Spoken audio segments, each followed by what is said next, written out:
वहां पे कहानी सुनी, आपको सुना दें? पहले से सुन रखी होगी तो और ढंग से सुनना। अगर 20 बार सुनी होगी तो 21 बार एक और सुनो।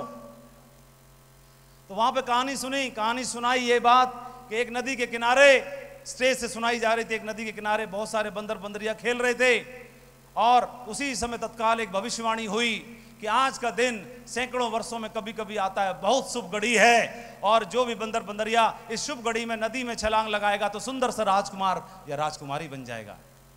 यह आकाशवाणी हुई और आकाशवाणी सुनने के बाद सब ने दरकिनार कर दिया। कोई एक बंदर महापगला नदी में कूद गया, बगैर सोचे समझे कूद गया। तो कूदने के बाद उसमें नदी में जब ऊपर निकला, बाहर निकला तो एक सुंदर सा राजकुमार बन चुका था। इस पूरी घटना को वहां उस राज्य की राजकुमारी देख रही थी, वो आई हुई थी घूमने के लिए भ्रमण पे, उससे रहा नहीं गया। सैनिकों के द्वारा उस राजकुमार को, जो बंदर था राजकुमार बन चुका था, उसको बुलवा भेजा और उनसे पूछा कि मैंने पूरी घटना को अपनी आंखों से देखा, मैंने आकाशवाणी को भी सुना, आपको ऐसा क्या लगा कि आप नदी में कूद गए, बाकी तो कोई भी नहीं कूदा?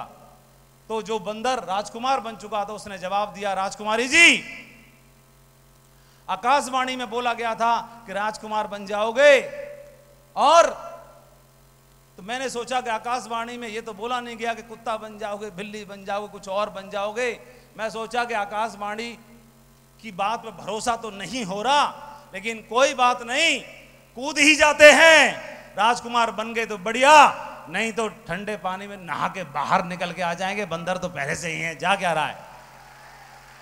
अभी ये कहानी सुनी, सुनने के बाद मीटिंग हॉल से बाहर निकले, जो पकड़ के ले गए थे अपलायन, माधव जी प्रोग्राम कैसा लगा? मैं बहुत बढ़िया लगा।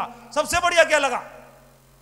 अपलायन छोड़ता नहीं है, कुरेद कुरेद के निकालता है। सबसे बढ़िया क्या लगा? मैं बोला सबसे बढ़िया बंदर की कहानी लगी। बोला बहुत बढ़िया, शाबाश, पीठ ठोक दी, बहुत बढ़िया, सही जा रहे हो।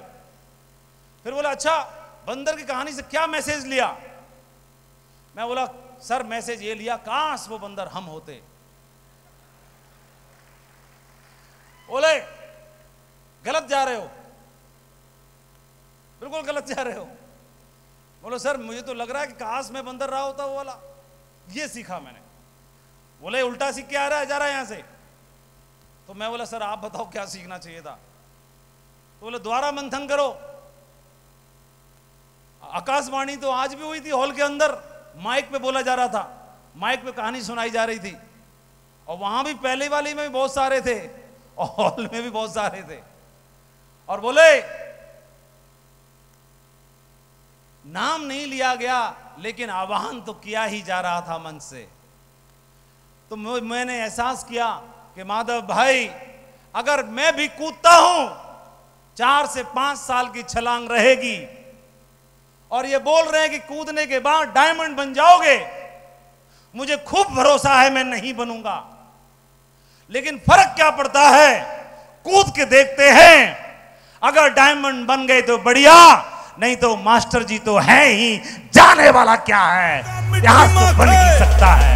लगा मिट्टी माथे, मिट्टी माथे, मेरे को